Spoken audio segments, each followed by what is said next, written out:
So from a marketing perspective, what were the things you did? Spent a lot of money. There was a problem and I needed to fix the problem of the businesses. That's what I knew as well, Joel. Like I knew how to run these businesses being a franchisee and how can we improve that. One thing I did fundamentally is change the model. The 24/7 gym model is always going to be there. It's a very strong model, one staff member, low cost. But then the boutiques, I was going to run two separate franchises. And I see a lot of the big corporates now doing that. I probably would have made more money in the short term, but the business model for me didn't sit right. It was basically like putting it under one roof, making it affordable for both things. And then I saw it as a really long-term sustainable model. So welcome to the Franchise Marketer podcast. And I've got with me is Sam Wally, he's the CEO of Steps Fitness. Now, Sam, we met at the Franchise Execs Award, so well done on being named in that. You volunteered to come on the podcast, which is great. I'm always looking for guests, so we appreciate that too as well. Do you want to just first of all introduce yourself and tell us a little bit about your franchising story? Yeah, so I'm Sam Waller. I'm the franchisor of Steps Fitness. We've got 26 locations across Australia and we're pretty rapidly growing. So this year we've got 10 to go for the next 12 months. It was the calendar year, but as always, the franchisor always overstates the numbers a bit in terms of growth, but we're starting to catch up a bit now. I say that just because it is our biggest year. I'm still trying to work out what led to it, but we are having a really good year of growth. And as you know, Joel, there's a lot of other factors to franchise growth, like economy factors and stuff like that. And I think I said this year, I'm going to put myself out there as much as possible. I've been in the shadows probably about 10 years. I've been with Step for 15 years. I started as a franchisee, but I said this year, I'm going to put myself out there, give myself up to all opportunities and learning from someone like yourself, who's named at the top of the list and has great recognition. And I really resonate with some of the stuff around transparency and stuff like that. But yeah, I'm here to learn just as much as sort of speak. So over cool. a year now. Well, let me ask you a few questions. So you started as a franchisee at 21, which is very young. Yeah. So do you want to talk about that? Because in gyms, like I love seeing 21, 20-year-olds having a crack. And back in the day, we're probably a little bit more hesitant to give franchises to that, but we're a bit different now because I think people are a bit more mature and there's a lot more research. And, if they pay the business themselves, we're always for it. So how did you get involved at such a young age? I fell into franchising. What I fell in love with was the business model of the 24-hour gym. So I wasn't looking for a franchise per se. I just found myself in a personal training role. That was the franchisor's business. The first Step Fitness in St. Lucia, I was a personal trainer. Then I was manager. And then they were walking someone through the gym. They said, Sam, we're going to sell the business in 6 months. As a whatever I was, just straight out of school, I was like, I'll buy it in 3 months. I went to every credit union, every bank, and they all said no. My investor ended up being a gym member who put up 70% of the cash, and I'll forever be grateful for them giving me the start. So I fell into franchising. Sort of glad I did now because it is a great business model. So the business model that I'm in, 24/7 gyms with group fitness, I've changed it a bit, is a great business model. And then for scale as well, franchising is the way to go. As a franchisee, I did have options. So I picked Steps Fitness at the time, partly because I knew it was small enough for me to grow and get to this position. It happened a bit earlier than I expected, Joel, but I'm ultimately thankful to get here. I feel like I've just sort of matured in my role as franchisor and with the company. But yeah, I'm here now and glad I am. I love hearing that story because you just backed yourself at 21 and it's great. You had that. You always need someone to help you along your way, right? With me, I've had Jim back me and you have obviously had someone who backs you. And I think that's really, really important and great to hear. But you had the guts to do it, which is quite amazing at 21. Yeah. And I think during it was just a bit more youthful exuberance and just you had, when you're young, you have that belief that you can do anything. You don't have. Absolutely, it was. And I saw you've got a daughter. I've got a young boy. He's about 2 now. I don't think I'd be making the same decisions I was back then. Yeah. But I absolutely I respect and love the confidence that the young me had. Because I wouldn't be here if it wasn't that risk, that just throwing everything at an opportunity. And to be honest, at times I really had to grow. Like I was probably one of the youngest franchisors. You work with a franchisor that's probably on the other end of the scale, has heaps of wisdom. Yeah. I was probably about 24, probably a bit too young to be in the role. But one thing was I knew that I would learn and listen And when I took over, it wasn't in a great place, the business. That's why I could take over at such a young age. Right. There was some conflict with the current franchisees and the franchisor at the time. So I took over in the backdrop of a very potentially litigious situation. Stuff like marketing wasn't being there was a complaint from the franchisees about marketing. And instead of binding together with franchisees and going at the franchisor, I decided to be the solution, which was a very hard thing to do. And it took a lot of guts, but I knew I could turn it around. And sort of, I guess I'm so proud of where we are now with a group of happy franchisees. I've seen franchising at the worst when I took over, and I've seen it at the best. And when it is at the best, it can really be good for everyone. And that's why I do like the franchise model. But when it's at the worst, it can be pretty bad for everyone. Or if, so it is something that you don't take lightly, being in a franchise, but it's something that can really work well for everyone. So it's about picking the right one. And I think what Gyms has done well is educate franchisees. I've got franchisees now who will call all the franchisees. I think I spoke to you about it just randomly, the Gyms method, I'd say. They would just call all the existing franchisees. And yeah, you're right. Like, that's the way to get the information. I would say to them, just make sure I'm your last call so I can give some context around some things that say, like, I know as a fact that one franchisee who has 3 gyms and then wants every radius around them is going to say has said some pretty put you off. things. Yeah, to put us off. But then all I would say is, like, look at how many gyms he's got. Look at how many franchises he's got, and make your own decision. That's a great way. Yeah, we had that as well sometimes. And you might have a franchisee who will call 18 franchisees. You might have 15 positive, 3 negative, and they sort of understand, like, not everyone's going to be happy all the time. And I think people, just doing the research alone is a really good sign. But I want to take you back to when you were 24. So I love hearing what you said about, rather than falling into that negative, let's say, mindset group at the time, you thought, I'll be the solution here. What are the things that you fixed? So you mentioned marketing was one of them. Obviously, this is a marketing sort of podcast. So from a marketing perspective, what were the things you did? Spent a lot of money. I guess, like, was this to get new members, or what was it to do? To get new members, sorry. There was a problem, and I needed to fix the problem of the businesses. That's what I knew as well, Joel. Like, I knew how to run these businesses being a franchisee. I got the gym to capacity. It sounds like a lot, but it was a really small gym in St. Lucia near the University of Queensland. It's like 200 square meter gym. I got that to capacity, and I had about 5 trainers. So I knew the business, and I knew fundamentally people bought the business, and how can we improve that as a basic thing, because, like, the business needs to work for the franchise to work and for growth to work. One thing I did fundamentally is change the model. So being a 24/7 gym, we were competing with global brands like Anytime Fitness, Snap Fitness, and all of them. And they've got huge marketing budgets, like in the 50s and dollars. Yeah. I got a lot. So I wasn't going to be able to compete by spending more money. I was going to have to change the model, and that's what we did. You'll see on my screen, we've got group fitness, 100 square meters of group fitness, and 24/7 gym. This was in the emergence 2015 of the F45, the boutique operators, and also the 24/7 gyms. The 24/7 gym model is always going to be there. It's a very strong model, 1 staff member, low cost. But then the boutiques, I was going to run 2 separate franchises.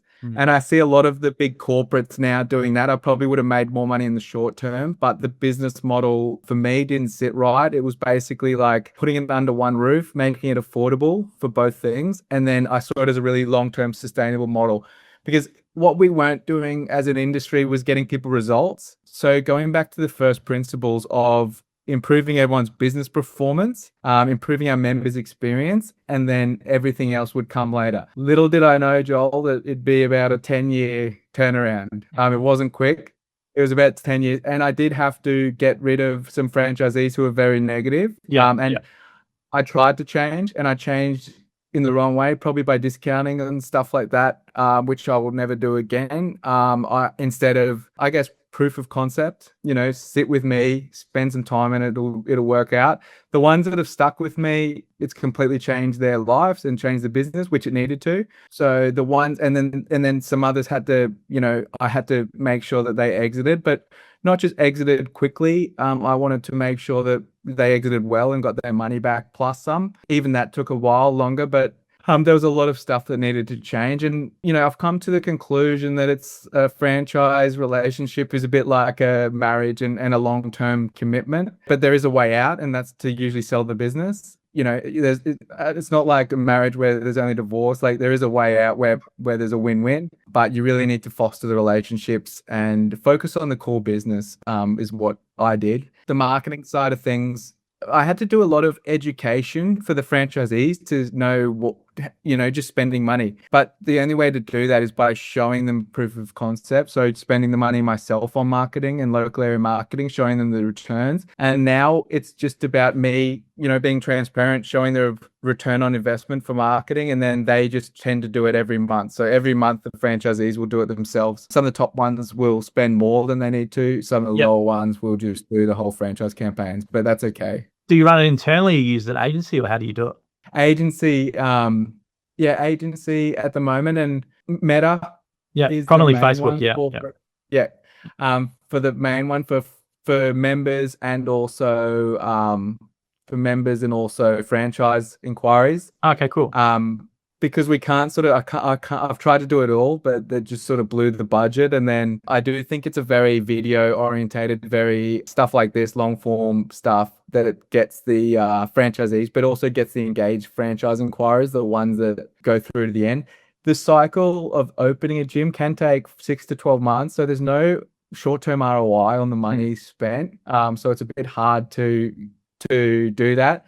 But Joel, for me, I've just always allocated a bigger than sometimes my profitability marketing budget, and it always seems to come good. So it's a bit of a scattergun approach. Obviously, it's a bit more targeted now, but yeah, in the past, it's just been allocate a significant amount of money for marketing spend and budget, and you'll sort of work out what works, and that's still sort of the approach. Sure. And with gyms, like, do you encourage are your franchisees allowed to use social media as a store level, or how do you sort of franchisee generated content? Do you encourage that sort of thing and allow them to do it? Because I know a lot of franchise systems are really restrictive on it. I'm the complete opposite, but what do you allow you guys to do? I'd say we're similar. We've actually had some gyms. A recent guy came from gyms, and I'm excited to hear how his experience with us is. Cool. He's bought one of our gyms. Oh, nice. We're more yeah. Gym's franchisee. Yeah. What was his name? Hopefully it's not prohibited. No. Robert. I can tell you. I've got a few Roberts. I don't know. Tell me after. I'll look it up. Yeah, that's good. What's good to know they've made enough money in gyms to buy a gym. So that's quite. That's quite. And common. ours aren't cheap. Ours are capital intensive. So yeah, they've obviously. I'm actually excited to see him come across. I want to hear what he thinks about us, what support level we give.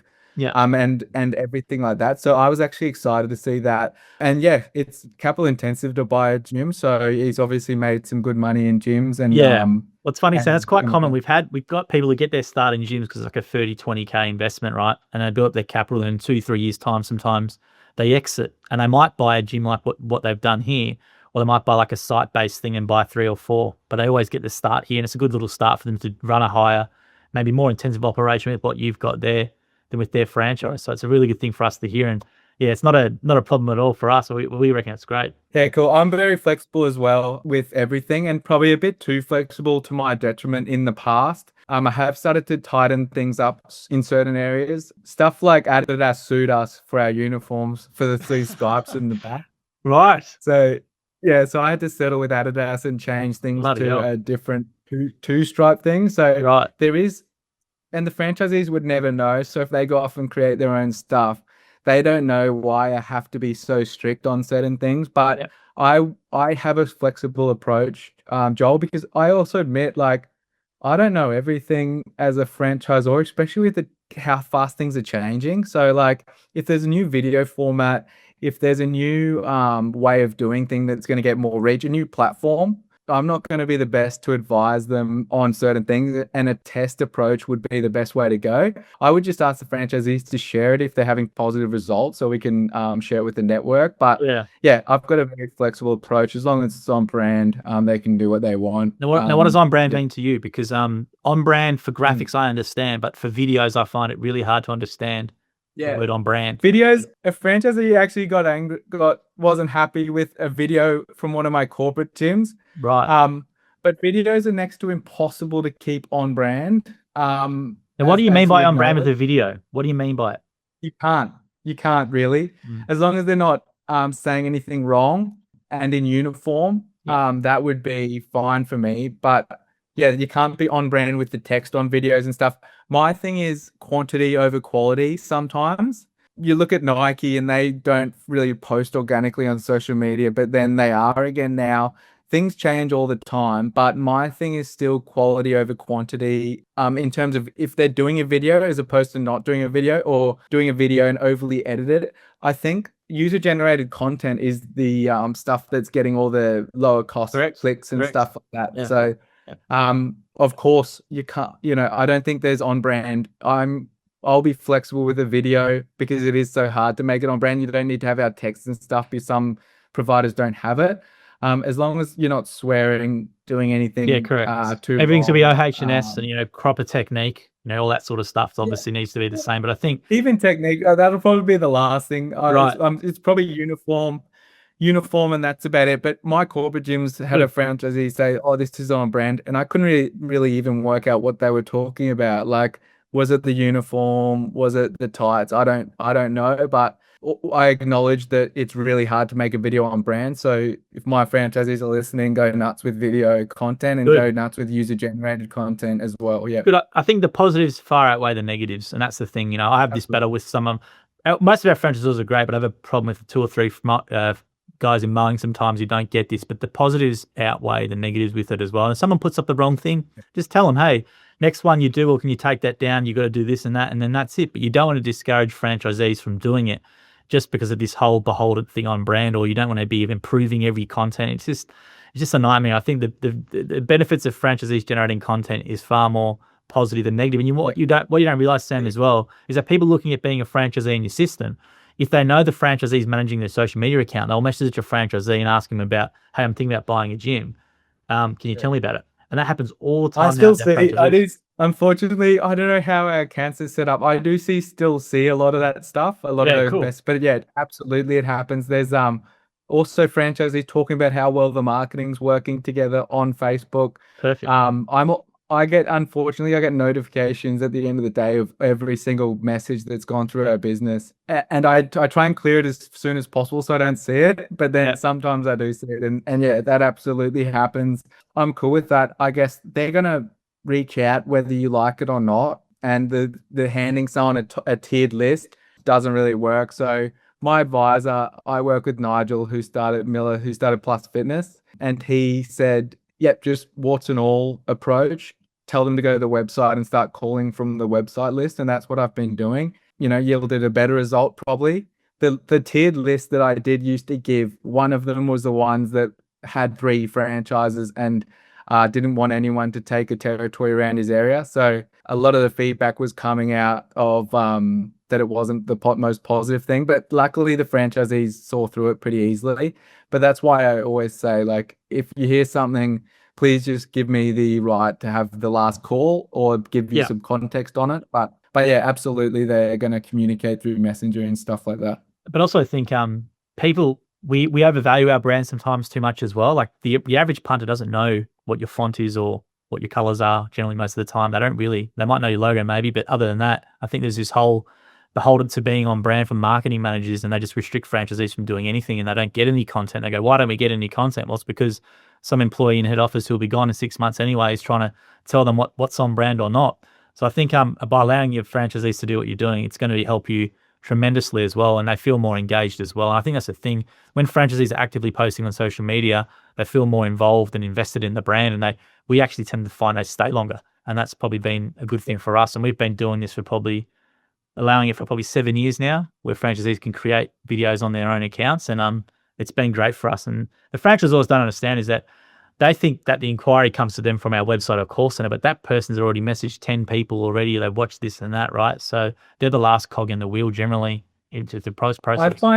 I actually find probably, I could probably say 20 to 30% of our inquiries have come from one top performing gym. So of the gyms we're opening, I'd say 3 or 4 of them that we're opening this next 12 months has come from the top gym. So it took me a while to work that out, but they see it, and they're not going to come from a marketing brochure anymore. Like They're going to come from testing the product, seeing it for themselves, and getting some third-hand advice, getting some third-hand, like this gym's so busy, it's at capacity, this gym's so good, these guys are really not intimidating. That's where it comes from. And then it's to stick to your franchisee. With all the stuff that we have to disclose now, Joel, like, honestly, you need to have a really good, they need to trust you fully, because we have to send them all the code stuff, which not sure if I fully agree with some of the information, but just because it's just too much information. And we find a lot of our prospects don't even read it. There's too much information. They don't read it, or they're putting it into AI and asking to summarize. And they definitely don't read it. But yeah, probably there's some more AI responses coming out, but I'm not a big fan of that. I think some brands, unfortunately, might need that, but like, I think they see through it as well. Don't read it because it's too information intense. But that's like a big barrier to entry, where if they get that full doc, like in other businesses, they would, if they didn't have some knowledge of the brand and some knowledge of me as a franchisor and some trust of what I put out online, then they'll just not go any further with the inquiry. So I need to, and I think you've acknowledged this as well, the brand's one thing. You got a much more renowned, stronger brand after all the years, but there's also myself as the personality. I've had to put myself out there a bit more because I've acknowledged that the brand is only going to do so much and not very much realistically anymore with AI. Like, people can create a lot of content really fast. It's really now people are looking at the franchisor and the owner, and they're investing in you. Trust and 100%. Yeah, it's not just it's not just the system all the time, and that's the thing. They're investing in you as well, and your story too. Like, if you share your story, it's quite amazing with them. So they're investing in you as a franchisor and a leader too. And I wanted to ask you something about, it's not really marketing, but you mentioned 10 years to change a culture, and I think this is really important because we have 200 franchisors in gyms. So there's a lot of franchisors in gyms, and as you can imagine, a lot of personalities and different divisions of different cultures as well. Changing culture, like everyone talks about culture, like you want to have good culture. What to you is good culture, and how did you go about changing it and instilling a good culture? Because you mentioned some things there which I think are really important. Sometimes you can't change culture without changing people. I think that's a big one. It's a tough decision. Is there anything else that you did, or how'd you do it? You're absolutely right. The minute I had I actually tried for the first 5 to 6 years, I tried to make a group of really negative people who probably may have been a bit jealous because I got in and bought. They were they did franchise. We call it franchisor envy. Yeah, it happens in gyms a bit too. Yeah. So they obviously put in an offer, but it wasn't. But they were also trying to do it not the right way. So they were really upset about a young 24-year-old. My first call, I can imagine your age as well would have worked against you. My first call was like, it's going to fail. I told him what I'll do, and I'm pretty much there now. So I'm so happy to have achieved it. Basically what I said I would do. Yeah. And he was like, you're going to fail. To be honest, I didn't realize, but I should have got rid of him the day after. I should have said, hey, if that's your attitude, you're going to give that to other people. I didn't have conferences for a long time, Joel, because I was worried about the negativity. You're only 24. You're only 24 as well. Like, it's not an easy thing to get to. No, it's tough as hell. I realized quickly how hard it is to be a franchisor as opposed to a franchisee. I'd much prefer to my lifestyle as a franchisee was unreal. Yeah. I was probably, for the first, I was making more money with the one gym that I was for the first 5 years of being a franchisor. And it was a lot harder job. So basically acknowledging, it took me a while to realize, but the people is in everything. So if someone is saying negative stuff and for no real reason and not giving the new franchisor maybe a chance, then they should have gotten rid of immediately. Having a performance culture is important as well, Joel. Like, at the end of the day, we are a business and you need to achieve and you need to perform. And if you're not performing, you need to be supported.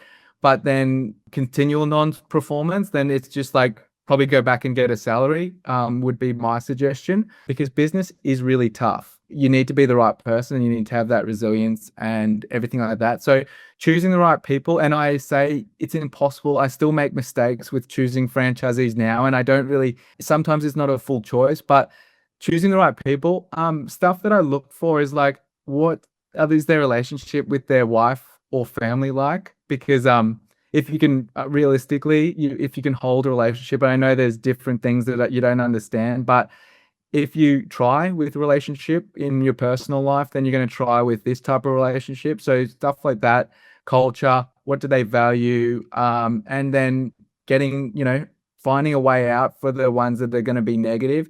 That way you can have conferences and they can be half positive, and the negative people can be negative in a corner, and that's cool. But it's not like they're not going to significantly derail the whole day. The other thing I'd say is probably to my younger self is just have the conferences. Other franchisees will see right through bullshit because they're smart enough. So just have the conferences, do what you want to do, and don't seek permission.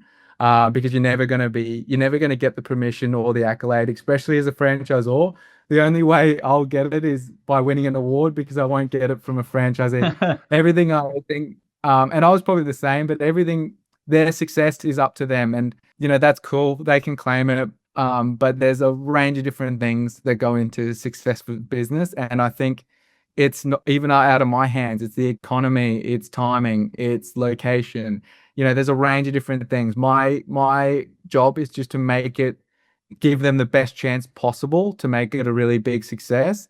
And their job is to take that opportunity and run with it and do what I suggest, or do what, the model suggests. And, if they do that for the first 12 months, the results are generally going to be pretty good. If they try and recreate the wheel, the fact is that, there's learnings in this history behind why we do things. And, I'm very proud of most of the how well franchise success is. Like, if you open another business, it's like a 4 out of 5 fail or something in the first couple of years. But in franchising, we can't really have a failure. It's really rare to have a failure because so much relies on it from a franchisor growth perspective and a franchisee. So there's more at play. So I think as a industry, we do a very good job to improve those odds of business success. But I do want to acknowledge, so we can clear out some franchisee inquiries, for me anyway, how hard business is. Thankfully, I've always known that my grandfather was a publican, and he's always drilled into me that the owner of the business needs to clean, needs to do all the dirty work, because business is tough. And I've taken that and I've run with that. So I know that 12-hour days here and there are going to be still necessary. And that's good. I know you probably work a lot more hours than me, but you've got to do those hours in business, I think. You do. But I think I love what you said though about the culture stuff, because I just think it's so important. Like, if you have a really good, like in gyms, I know there's a different culture with our divisions, right? So gyms pool care, gyms building inspections, both those divisional leaders are from strong sporting backgrounds, so footy backgrounds. And the franchisors that align with them are very team orientated. So you don't have, and if there's someone who's negative, they're generally you're not pushed out, but they're invited to sell, or, they're managed out, because I think that's so important. Whereas if you let that fester and you have a franchisor group and you have 2 or 3, maybe for you might be 2 or 3 franchisees, it really gets you down. And I think that's a bad thing. You might have 25, 23 happy franchisees, but you have 3 or 4 who are really unhappy. And you generally, when you're talking in conversations with people, you're only talking about the 3 or 4. You're never talking about the 23 really good success stories. And I think that's so important with any franchise brand, is to really stay on top of that culture. And the best way to do it is forget systems and all these other leadership talks and all that sort of stuff. It's literally just making sure as many people in the system are as aligned with you as possible and have a positive mindset. And that alone can do wonders for a division. And I've seen that with gyms happen. A lot of our divisions who have that mindset, they're all around 100 plus franchisees in their silo. And when they're not, it's generally because of unhappy people or negative people, etc. So you've done an amazing job to do that at 24. Because I can imagine the garbage you would have had to put up with for being 24, young guy, what do you know? And then obviously they miss out on the opportunity and you got it. So you have that. Yeah. We have a franchisor envy, we call it in here, where you might have 2 or 3 guys going for it. And then someone will get it. And then those two people who miss out become a nightmare, or they'll leave straight away. And it's a very common story. I also think, with that, 100%, like, but a performance culture and team, I think it is a lot like a team. I did play a lot of sports growing up, and I did, I guess, replicate that, those good aspects about it. But now I'm a bit more ruthless. And I said before, I went franchisee, and I tried to keep a franchisee mindset that, that the franchise model is out to get the franchisees, that the franchisor is just in a profit, some of that negativity stuff. I did keep some of that, but now I'm a bit of a ruthless franchisor, because, like, if there's negativity, that's now affecting what the food on the table, what other families, get to benefit from these businesses. And that's just not right. Like if there's Yeah. big group of people that are happy and trying hard and have invested a lot in this, I can't have a small group of people risk that. So it will be pretty ruthless if that's the attitude, negativity. Of course, there's warnings for all of that, but yeah, hopefully that never happens again. How do you That deal type with of it? negativity. Like you get it. Like, are you meeting with them straight away and saying like what's going on? Like, like how do you actually deal with it? So you identify it's happening. Yeah. What's your process? Yeah. So at the moment, I didn't for a long time. So this year I've got a thing is have the hard conversations. I've got an approach of having the hard conversations. So for a long time, I would have let it go for a while, but now I would hope that I would deal with it head on, and it's picking up the phone and saying what you've seen and offering a way to resolve it.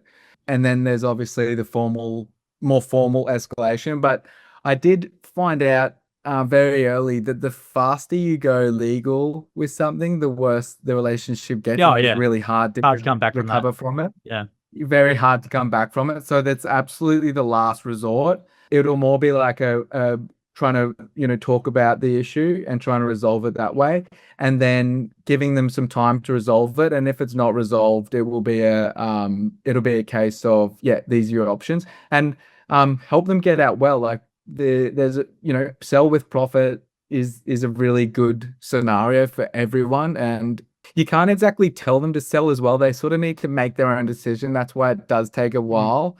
I can't say sell your business, and I would never say that to someone. I'd show them some recent sales and attract them that way, so they make their own decision, because they'll still be negative if they sell and it's a forced sale. They'll come back and still be negative to you. But if they sell well and it's through you encouraging them by showing them what they can get for it, then it works out better. Now let's talk about your model. So you mentioned you got the hybrid model. Yeah. Like, how do you guys differ from because obviously you're in a very competitive space. Like I think it's the model you're in probably as a service, like as a product. So is one of the most competitive probably in franchising. Like it's really mature. There's lots of people who've come in. There's been a few ups and downs, obviously, with F45 and these sorts of things. So how do you position yourself and like with prospects who are looking at you, they're probably looking at other places as well. Like, why are they choosing you? Yeah, I'll give you a bit of marketing after this, bit of AI after this, but you're absolutely right. It's very competitive. And first and foremost, that's why I spent the first couple of years on the model and changing the model, because I knew that we weren't realistically going to compete with Anytime Fitness, Snap and Jets on the same game, just as a 24/7, pure 24/7. We would, but not at scale, like at certain locations where there's really good operator and a lot goes well. So I firstly changed the model. And the other thing I did, and the gyms would love this, is I made it affordable.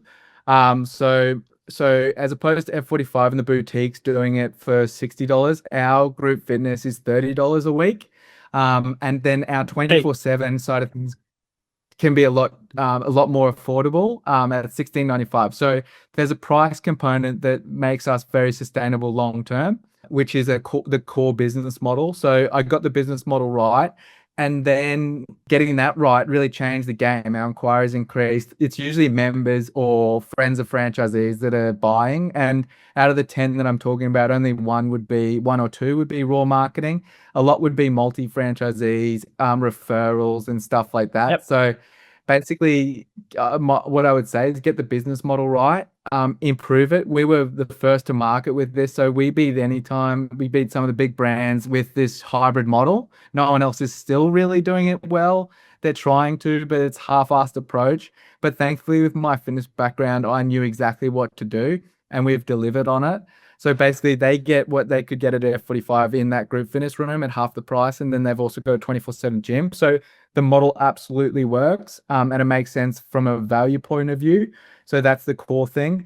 And then marketing and branding and being non-intimidating and knowing your customer. So we're not trying to appeal to everyone. We're trying to appeal to a very small part of the market that might be unhappy with some of the big guys.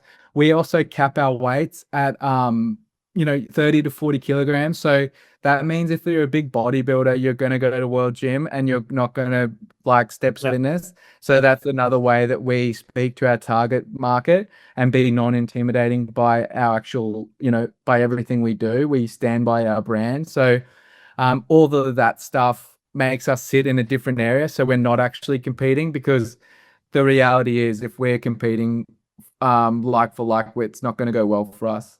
Yeah, and you've also got a separate website, which I was just having a look at then, with your website. So, like, how transparent you guys are, because obviously you got bigger players who probably might be looking at you and maybe taking some of your stuff, or you just think you're transparent as possible with it up front, and if they want to do it, they want to do it. Or how do you approach that?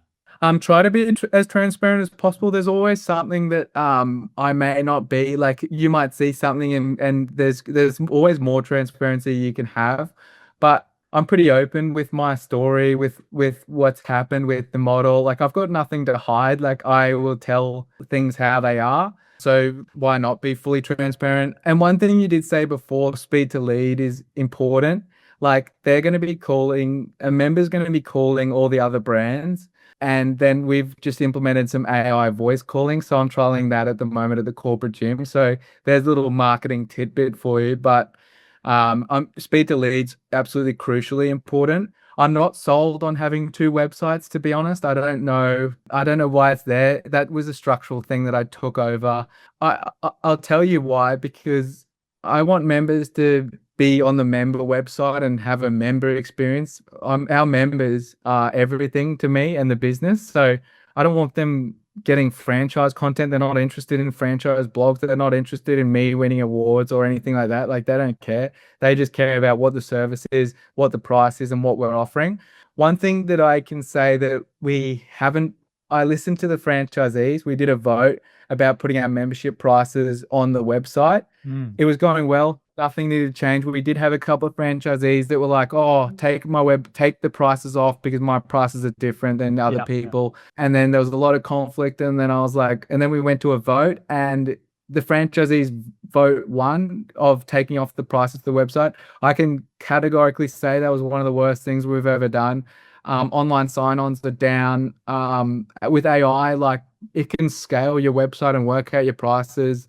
There'll be bots that will call the gym and tell you the prices for a member.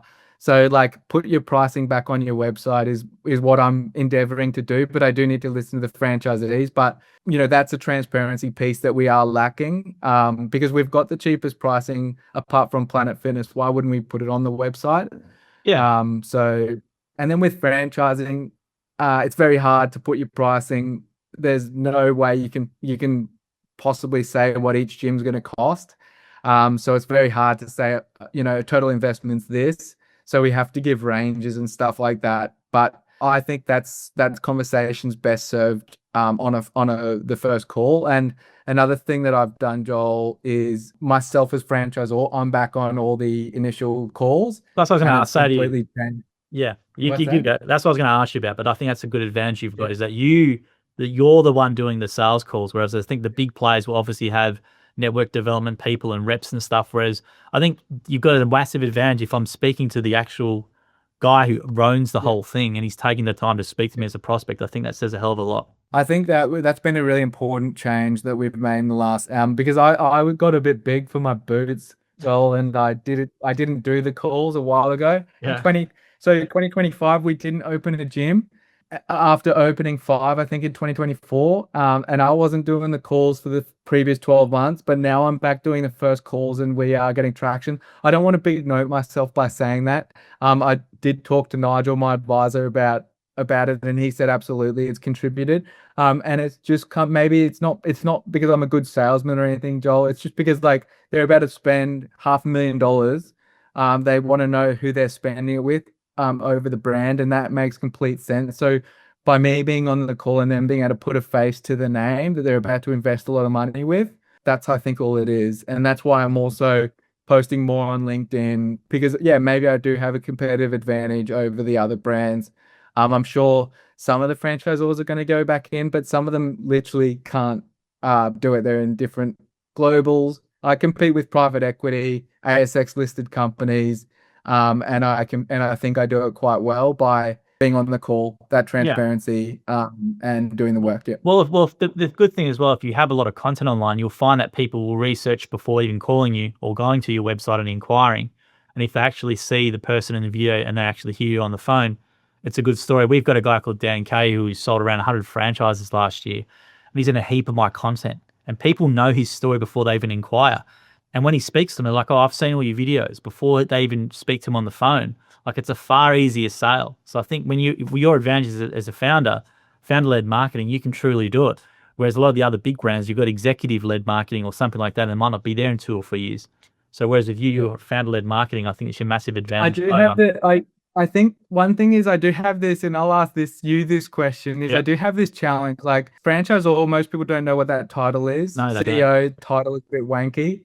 Founder-led marketing, I'd love to use that more, but to be honest, I wasn't the Steps founder. I was the Steps founder. I had my company bought it at the end of the day, but can I use that founder-led? You can, because you changed the model. So the model they're buying into, you founded that model, didn't you?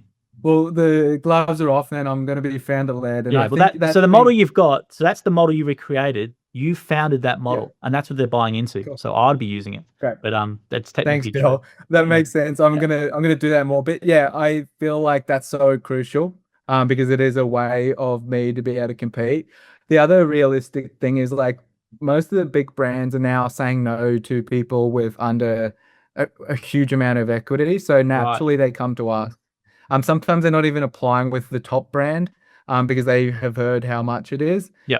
So there was a long time there where we were picking up the scraps, that I wouldn't call scraps. Like, there's some of the best franchisees come from a story like myself, like truck driver. You know, I'm sure your Jim's guy is going to be really good, who's got a business background and is used to the grind. People that aren't the corporate professionals that have sold, retired, and then they want to invest in the business.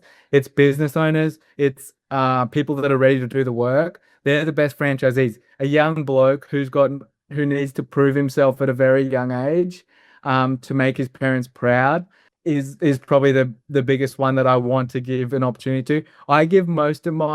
I've sold most of my corporate gyms to an owner, to a manager of mine. Okay, could have probably never had that position, but they end up leading the charge in terms of activity, calls made, performance. They're the best owners long term, and then they love me as well. They're good advocates for you. Yeah, they're good advocates for you, right? They're gonna help sell your franchises for you when they get asked, and I think that's the really important thing too. Yeah. And not because I don't think it was because it was because I didn't give them too much of a discount on the price. I just showed them how to buy it. Gave them access to finance. It wasn't anything remarkable, but yeah, they're the biggest advocates now. And if you're a franchisor, I'd look for opportunities like that. You know, look for managers who can buy the business, because they're the ones that are willing to do the work. And plus, it's better for your culture too, right? You've given them an opportunity. They're going to feel more indebted to you, and you're probably not going to have as much as the issues as you would other have otherwise, if someone may be buying from outside or maybe just purely treating it as an investment. So I think that's a good thing to do. So with your expansion plans, Sam, like, how are you going to try and expand this thing? Because I think you got a great model from what you're telling me. Like, I didn't even heard of this model before, so it's new to me, and it sounds really attractive. So how are you gonna build this thing? Like, are you numbers oriented? Like, you want this many locations, or you more, I just want my franchisees to be happy and performance well, and the growth will come. What do you want to do? Yeah, so we've got we've invested pretty heavily in mapping and stuff like that. Yep. We've mapped out, say, 300 gaps left in the market without population growth. That's not for us. That's for probably the whole industry, because, as you said, it's quite competitive, quite mature. We want to get 100 of those locations, knowing that the locations will grow with population changes and stuff like that. So by 2035, we want 100 locations with huge territories, but also high performing. So we want 1,000 members at those. So that would be the top 1,000 members at each location. Yeah. Right, cool. Yeah. Because we realize we can't be 300 locations. There's just not room in Australia. We can't be like Anytime Fitness and 600 locations. There's not room for that. And we don't want to cannibalize our franchisees by saying, you've got a great territory, we're going to put one in there, otherwise you can buy it. We're not going to do that either, because I still do have a bit of franchisee in me, and that would have broken me if someone did that to me at the time. So big generous territories. We're not going to go to different states. Like, you'll notice I'm quite strategic, where Queensland, New South Wales, we could have pushed into Victoria years ago, but I want to do it properly. So we're end of year, early next year, we'll be in Victoria, and then Tassie, we're going to be there next year as well. Mm-hmm. So we do it by a cluster model. So we grow out from where we are, and do it pretty strategically. And we just don't do a scattergun approach. So the mapping's done. The locations are getting clearer and clearer, and we're going to grow in a very methodical way. We did grow pretty rapidly in 2024, but it came with its challenges. I'm going to say that this growth is going to be the cleanest growth, but the most largest growth of our history, just because of everything we've learned. So the mapping's right and everything like that. We've done the work to get to this point. So we're going to grow out really strategically. But by 2035, we'll have 100 locations with, hopefully 100,000 members very happy. That's great to hear. And I was going to say as well, your recruitment marketing then, obviously it's something I'm big on. So you mentioned before, you got managers who, doing stores. You've obviously got a large, probably a referral base with people. Obviously outside of it, are you looking to bring many people from outside your network into being franchisees? And are you predominantly just doing that from Meta, or how are you doing it? Just Meta. Like, that's where I need your help. So with a lot of the inquiries are just it's okay. Like, it's all we need at this point in time, like from existing franchisees, referrals, Meta. There's a bit of Meta, but I'd honestly say it's more organic and referral led. I haven't quite cracked the code, because I think I need to be a bit more of a content machine to get the really high performing ads and to get a lot more leads. So we only get about 30 leads a month. Oh, wow. Right. Yeah. Spending about 10 grand a month on franchise marketing. 30 leads. Yeah, maybe more than that, maybe 5 grand spend. Right. But they're definitely only about 30 to 45 leads. But they're quality leads, I'd say. Yep. I think that's a problem by what you've said. But yeah, they're pretty high quality leads. But that's also 10. We can't really grow more than 10 a year. So for now, that's okay. But I think we'll have to change a bit. I think I need to do more content, more stuff like this, to be able to reduce the cost per lead. But at the end of the day, Joel, still very small head office team. So it's myself, Nick, Karen. There's 4 people in head office. So it's, I'm still doing a lot of the stuff to grow. I think it's good to stay small. We're sort of at capacity. I agree. I think it's good to stay small. I think people get bloated too quick and puts strain on cash flow. But I was going to say, so when you said 30 to 40 high quality leads, are they all coming from Meta, or is that from your referral network and from people within it, or where are you getting those leads from? The referrals come straight to me, so they're all from Meta. Or we do a bit of Google, but primarily Meta. But yeah, the high quality, the referrals come from me, and they don't even go into the pipeline. They just go to me, and then I just do a call with them and Nick. Cool. So yeah, those 30 are like pure marketing leads that don't know the brand. So when you say 30 to 40, are they doing like a lead form where you make them go to the website to inquire what sort of objective? Yeah. Pretty old school lead form. They they still get the info brochure, and then it's book a meeting with me. Right. But it does need some work. I think I need to be doing more content, and I think I need to get the cost per lead down. And to be honest, I think I need to spend some more time on it. And I don't spend any time on franchise marketing. To be honest, I just don't have the time. I'm just servicing the current inquiries currently, which is important for sure. Yeah, and I think you do have to make time for it. I think that's the key. I think franchisor, being on video is really, really important and can make a massive difference to your system. And I'm slowly seeing some other franchise systems online do it, which is cool. And I think it's a good opportunity for you, because you got the advantage because you're the founder, or you're not going anywhere. Whereas leaders at other businesses, they're hesitant to do it because they might be somewhere else in 2 to 3 years. Whereas you got a really good advantage because you're going to be there for the long term. So I think that's the thing. But do you ever do any content with your like with your franchisees? Like you go out there and have like a site visit and have a chat and film it, or what do you do? Yeah. Yeah. I'm trying to work out how to do that a bit better. I know you know Glenn Yep. Walford. Yep. Yeah. He's done a couple of videos for us, and there was some recordings with franchisees. I'm trying to work out how to do that, how to maybe incentivize the franchisees to organize that a bit more. But at the moment, it is a cost to do a video, a pretty big cost. I would like them to do a member video, and then I help them pay for the cost of the part of it to do the Recruitment. the franchise video. To be honest, it's a cost thing that I haven't quite worked that model out, so we don't do enough of it yet. And I know people will say just get the iPhone out and do it with a franchisee. There is that thing too, and I could do that. And maybe that's what I got to spend my time on. You could also do it via Zoom like we're doing now, because I think I find with recruitment marketing is that if people are thinking about buying a business and spending a lot of money with you, they'll watch long form stuff and they don't care about production. They just want to hear what the actual franchisee's got to say. But I think that that's the opportunity, and it'd be wrong if I didn't have at least one video by the next 3 months. So let's set that as a goal. And think, I think you've got a great opportunity. If you've got happy franchisees, I'm sure they'll be happy to do it. And the thing with video, like even though yes, it is a cost, but I view it as a investment in trust for long term. So that video you create with that franchisee will be watched for the next 2, 3, 4, 5 years. And that's the thing, right? And then that might be the thing that builds the trust that someone needs to actually go ahead with you. You might never know it because they might never tell you. But that's the way I look at it. I look at it as an investment in your sales. Yeah. No, I completely agree. It's just what I'd encourage franchisees, and we can do this together, to spend more money on video. What I'm saying, Joel, is like I'm spending all the money on the videos you need from head office. Yeah. And my corporate clubs have polished videos, some really polished content.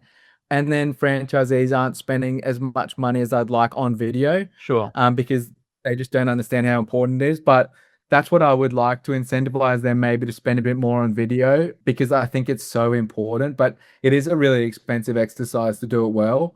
Yeah. Depends what you want to go after though. Like if you want to go for the gym, like I know gym content's generally really highly produced. Yeah, you do need to spend on that. But I think you can. Costs are definitely coming down. It's just a matter of how full on with production you want to go.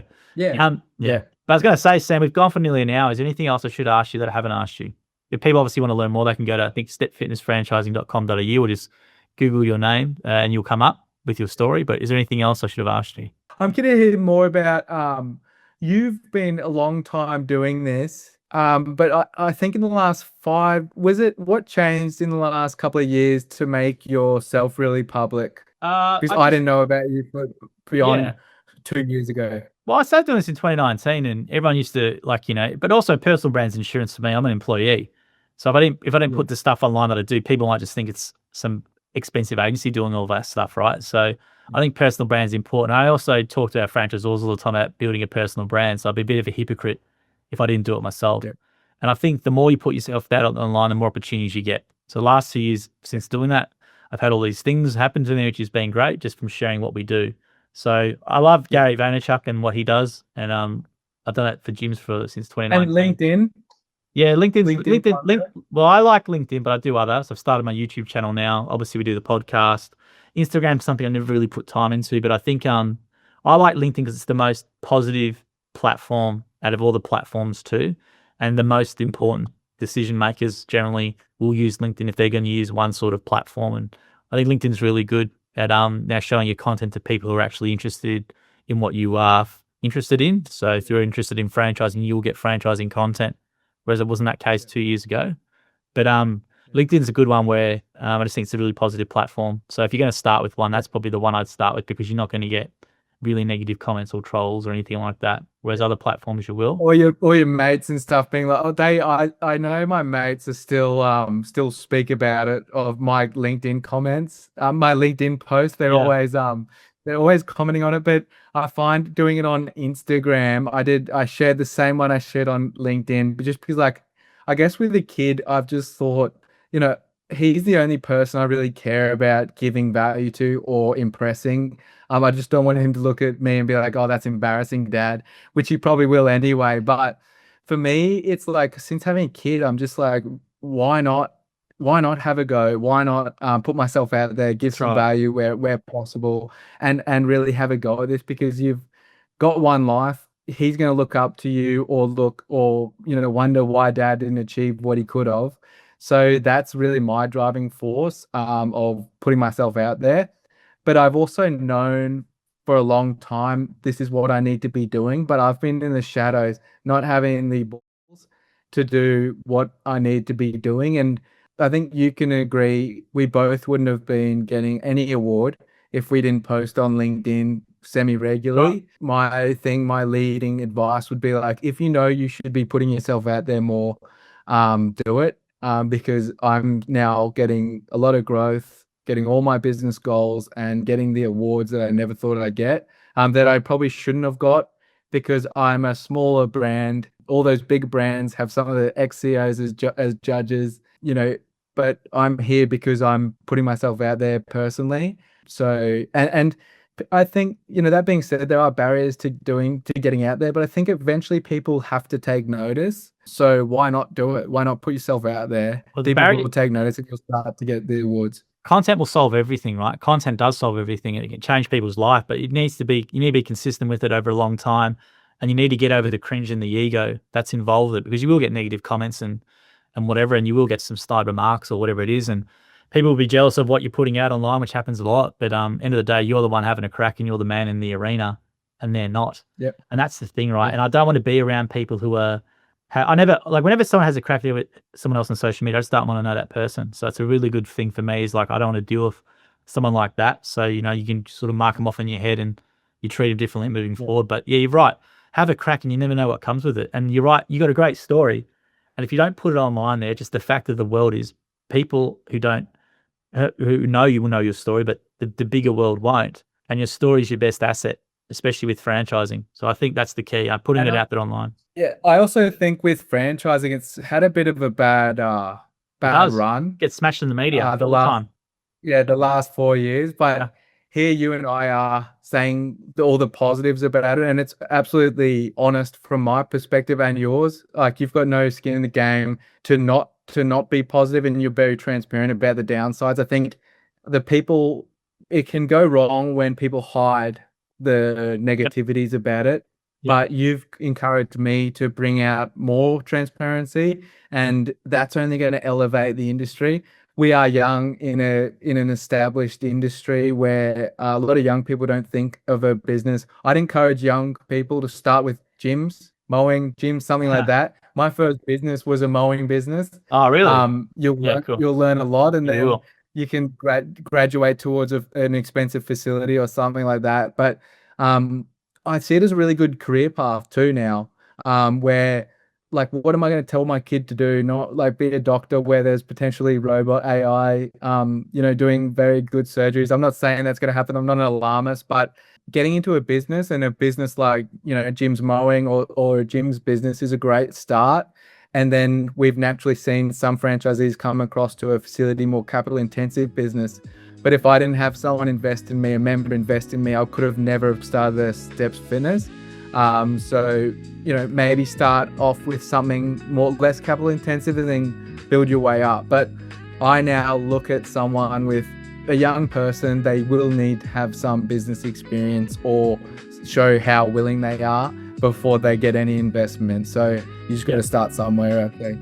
You got a great story, Stam. I really enjoyed this discussion. So thank you for coming on the Franchise Marketer podcast. I appreciate it. And I'm really looking forward to seeing you online over the next couple of years and how you develop and if you can get to that goal. I think it's a great achievable goal and a really responsible time frame as well, which is great. And I'm sure you're going to be able to do it. It's a great story too. So thank you very much for your time. We appreciate you coming on the podcast. Thanks, Joel. Really appreciate you having me, mate.